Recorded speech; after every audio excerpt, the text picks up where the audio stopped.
This is Brian Bastida presenting the user story for View Search History for the Envo Scholar project. Our product owner is Mark Finlayson and our mentor is Masood Sajadi. So in order to view your search history, you first want to go into your account and you're going to want to go on search history. At the moment, I haven't searched anything, so there's nothing in my search history. So let's go ahead and search articles on swamps.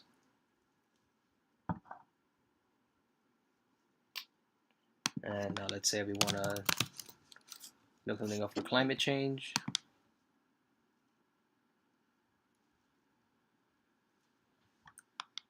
And now if we go back into our account,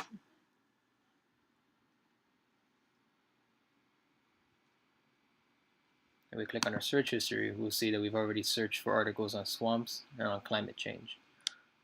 This way the user can go back into their search history and click on one of their previous searches so they can get to their routes faster.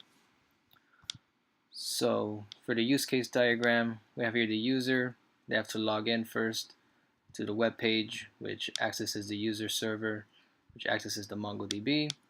The user enters a search query into the web page, which then gets sent over to the user server and saved into the MongoDB. The user has to access the profile from the server and the database. The user clicks on search history in the web page, and then it'll open up the search history page displaying their search history. Sequence diagram, the user clicks login, the login page opens, the user enters email and password, sends it to the database, and then if a user is found, it'll return the user is logged in. If not, it'll return user not found, and they'll have to go ahead and try again. Once the user is logged in, they can search for an article, which will then save the search into the database. They can view their profile, and the database will return their profile. They can go ahead and click on search history, and it'll display their search history for them. Class diagram. So in order to view your search history, we have the view the search history component.html, which accesses data from the TS file, which makes calls to the user service, which then has the routing for the server in the index.router.js, which gets a call from the user controller.js. So we can go ahead and look at the code.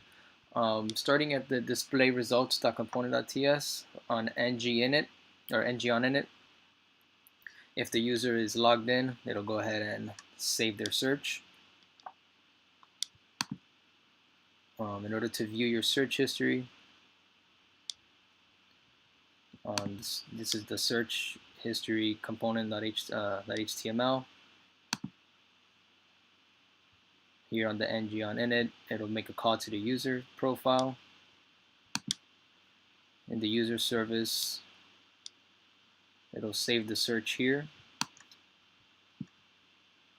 which this is our local host at 3000, which is our user server. This is the routing for the server, which then makes a call here to save search, which is our user controller. And this is how we save the search to the database.